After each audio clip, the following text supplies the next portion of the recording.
Hi, family. Hi, friends. Hi, guys. So it's 2023 and it's the beginning of the year.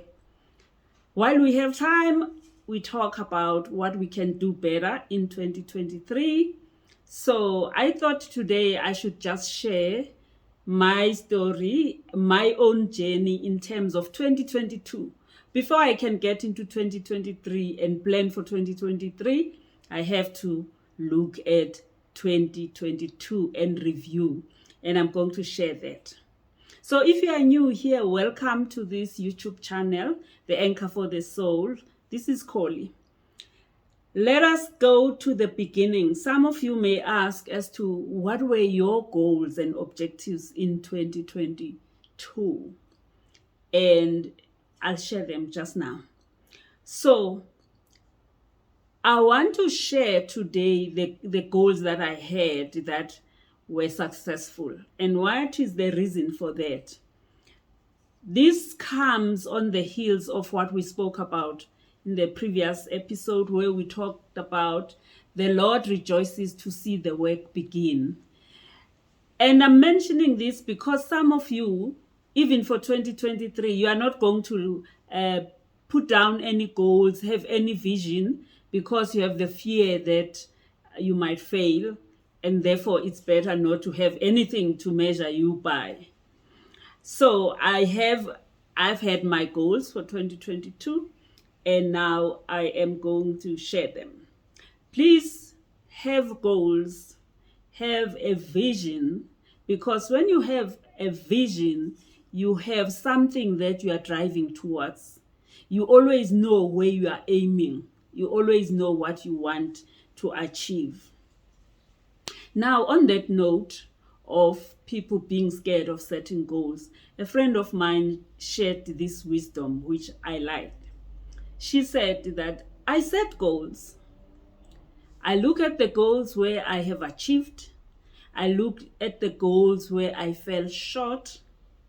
And she said, but give yourself grace, because you will find that the goals where you fell short, maybe there are some other goals where there are some other things that you achieved that were not really part of your goals.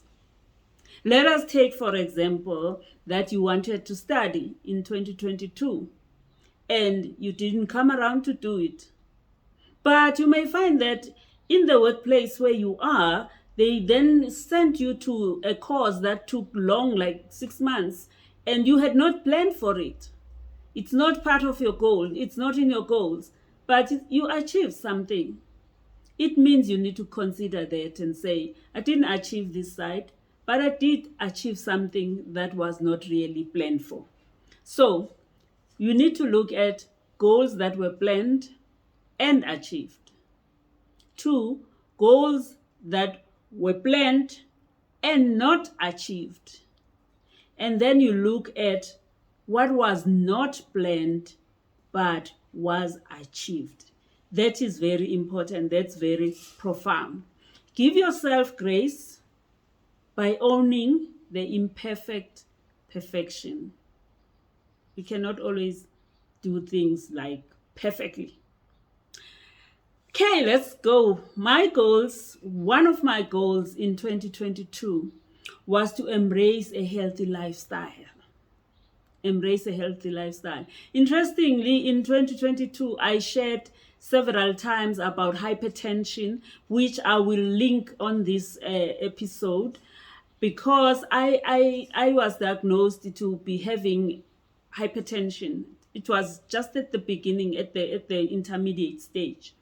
This was around April, and in January I had set this goal that I want to have a healthy lifestyle, to live a healthy life.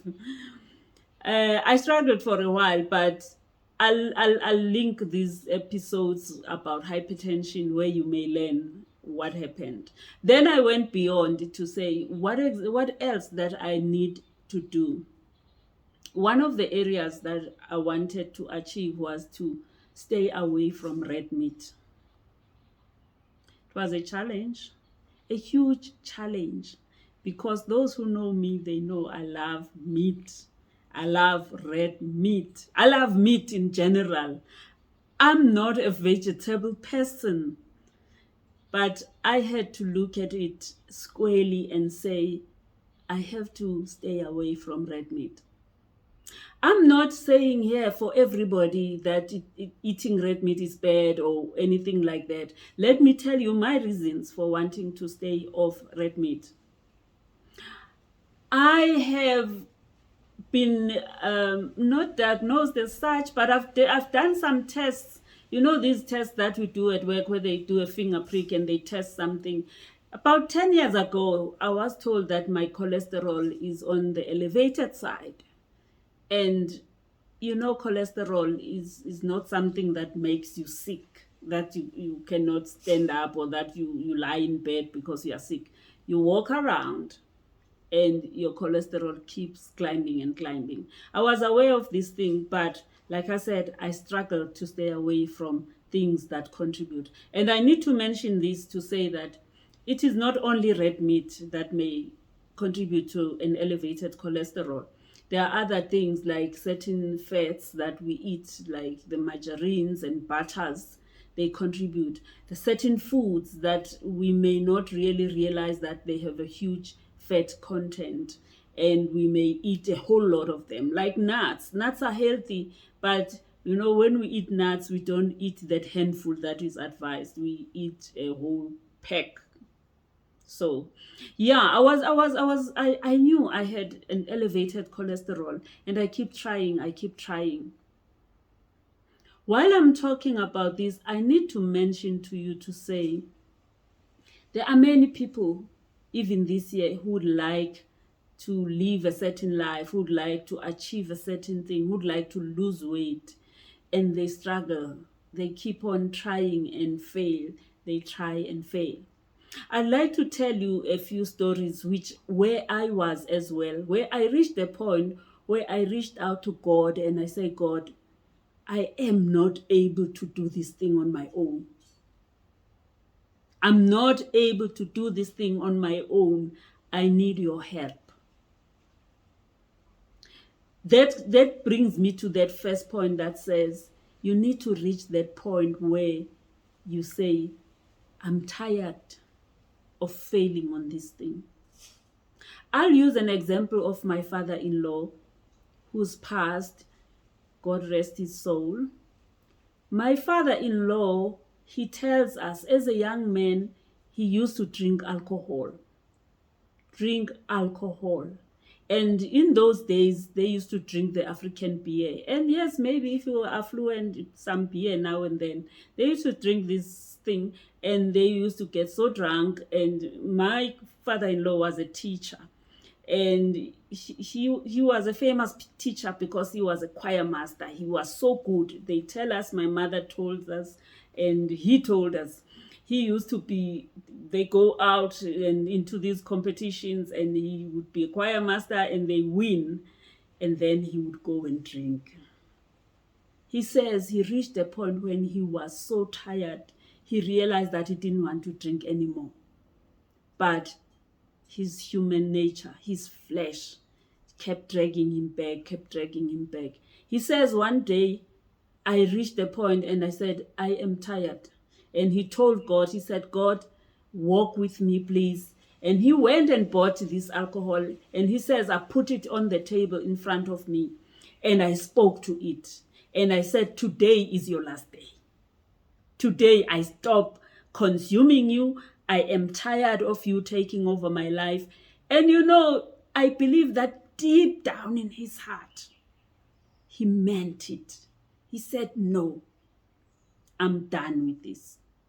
Sometimes we say we are done with a thing, like I was doing because I love meat. I used to say, I'm done, I don't want this and whatever. But deep in my heart, I would be like, but I love meat.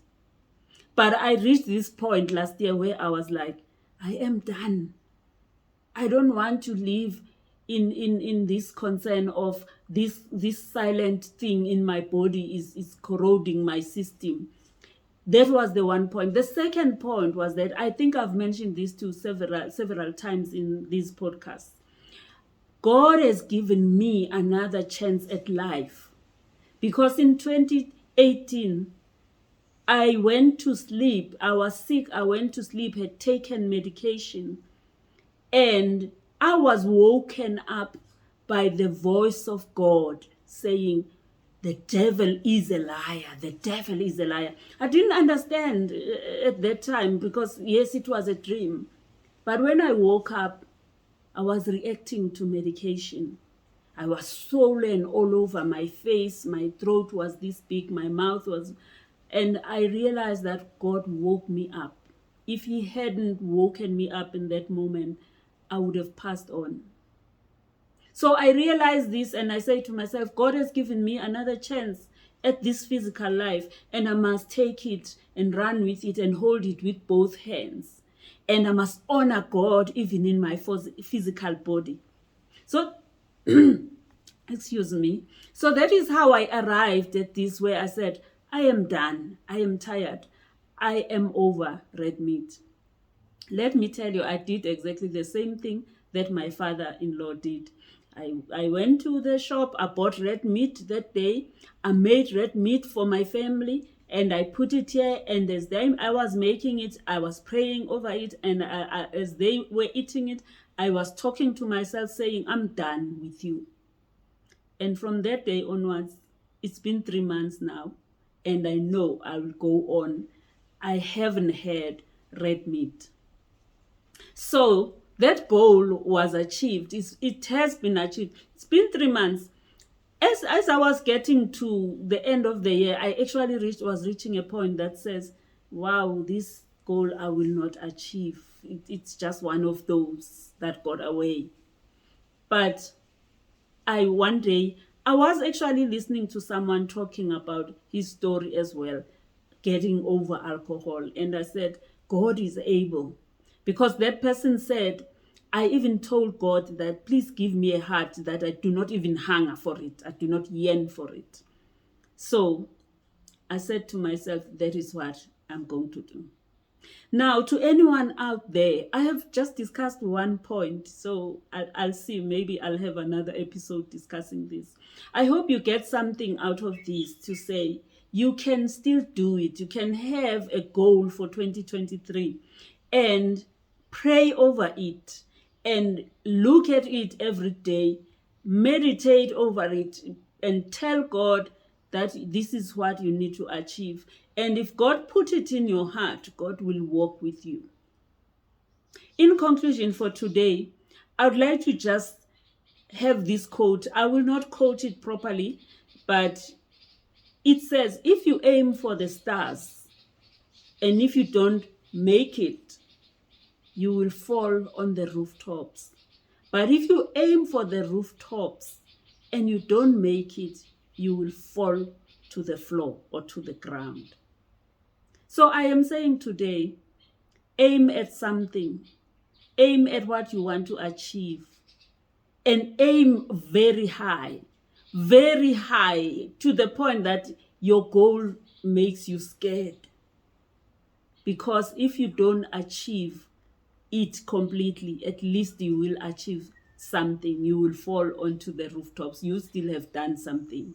Rather than aiming at nothing, then you definitely will fail.